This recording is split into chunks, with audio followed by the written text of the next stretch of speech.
میرے چینل پر خوش آمدید۔ ویڈیو دیکھنے سے پہلے چینل کو سبسکرائب کریں اور بیل آئیکن کا بٹن پریس کریں۔ بسم اللہ الرحمن الرحیم۔ السلام علیکم ویورز۔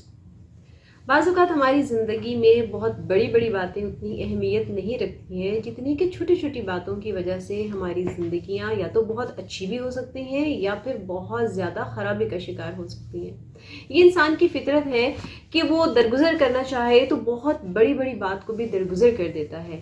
لیکن اگر وہ کسی بات پہ اڑ جائے تو بہت چھوٹی سی بات اس کی زندگی میں ایک ایسی مصیبت کو لے آتی ہے کہ جس کو اس نے سوچا بھی نہیں ہوتا۔ ہمارے معاشرے میں عام رواج ہے کہ گھروں کے اندر جب ہم دیکھتے ہیں کہ بہت سارے مسائل جو ہیں جب اس کی بنیاد کو جاننے کی کوشش کی جاتی ہے تو اس کی بنیاد کوئی بہت چھوٹی سی بات ہوتی ہے کہ میں نے کسی کو بلایا، کسی کو آواز دی تو اس نے جواب ایسے نہیں دیا، میں نے ایک چھوٹا سا کام کہا تو دوسرے نے رسپونڈ اچھا نہیں دیا، اس نے وہ کام نہیں کیا۔ یعنی بہت چھوٹی چھوٹی باتوں کو بنیاد بنا کر ہم ان اپنے اندر جو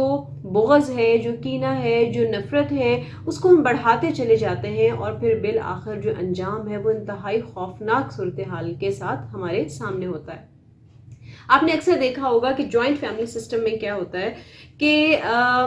دو تین بھائی جو ہے وہ ایک ہی گھر میں رہ رہے ہوتے ہیں، سب کے بچے ہوتے ہیں، بچے آپس میں کھیلتے کھیلتے لڑ پڑتے ہیں، چھوٹی سی بات ہوتی ہے اور جب وہ بات بڑوں تک پہنچتی ہے تو اس چھوٹی سی بات کو ایشو بنا کر دونوں تینوں فیملیز آپس میں بات کرنا چھوڑ دیتی ہیں۔ کچھ ہی دیر بعد دیکھا جاتا ہے تو وہی بچے جو آپس میں لڑ رہے ہوتے ہیں وہی بچے دوبارہ کھیل رہے ہوتے ہیں، لیکن بچے تو آپس میں کھیلنے لگ جاتے ہیں لیکن ان کے جو پیرنٹس ہیں ان کے دلوں کے اندر جو میل آ جاتی ہے، ان کے دلوں کے اندر جو دراڑ پیدا ہو جاتی ہے وہ ایسی آہستہ آہستہ پختہ ہوتی چلی جاتی ہے کہ گھروں کے اندر دیواریں کھڑی ہو جاتی ہیں، گھر علیحدہ ہو جاتے ہیں اور ہمیں اس بات کی سمجھ ہی نہیں آتی ہے کہ آخر وجہ کیا بنی۔ اکثر لوگ یہ سوال کرتے نظر آتے ہیں کہ میرا بہت اچھا دوست تھا لیکن مجھ سے ناراض ہو گیا، وجہ کیا بنی یہ ہمیں آج تک پتہ نہیں چل سکا، تعلق ختم کیسے ہوا۔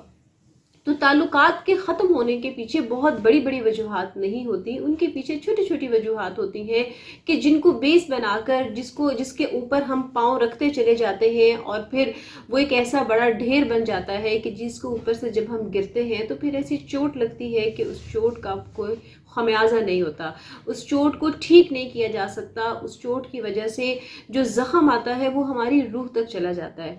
آج کا خاص طور کا جو میسج ہے وہ یہ ہے کہ بہت سارے لوگوں نے مجھ سے یہ سوال کیا کہ ہمیں سمجھ نہیں آتی ہے کہ ہماری زندگیوں میں خرابیوں کی وجہ کیا ہے۔ تو میں آج ان سب لوگوں سے کہنا چاہوں گی کہ اپنے ارد گرد اپنے بہن بھائیوں سے، اپنے پیرنٹس کے ساتھ، اپنے بچوں کے ساتھ اور اپنے دوستوں کے ساتھ چھوٹی چھوٹی باتوں پر اگر آپ ناراض ہوتے ہیں تو فوری طور پر ان کو درگزر کر دیا کریں اور جب ان کو ختم کرتے ہیں تو پھر اس کو مکمل طور پر دل کے اندر سے بھلا دیا کریں۔ کچھ لوگ کہتے تو ہیں کہ ہم نے بات کو ختم کر دیا، ہم نے بات کو مٹا دیا، ہم نے اس بات کو بھلا دیا، لیکن اپنے دل کے اندر کہیں کونے میں اس کو دبا کے رکھتے ہیں اور پھر جب کبھی دوبارہ بات ہوتی ہے تو پھر کہتے ہیں کہ جی وہ بات تو ابھی بھی ہمارے دل کے اندر موجود ہے۔ تو ایک عام سی سادہ سی مختصر سی بات ہے جس پہ عمل کر کے ہم اپنی زندگیوں کو بہت حد تک آسان بنا سکتے ہیں، ہم اپنے بہت سے قیمتی رشتوں کو کھونے سے بچا سکتے ہیں، ہم اپنی فیملی سٹرکچر کو بہت بہتر کر سکتے ہیں۔ صرف ضرورت اس بات کی ہے کہ ہم اس چھوٹی سی بات کو بڑا نہ ہونے دیں، ہم اس چھوٹی سی بات کو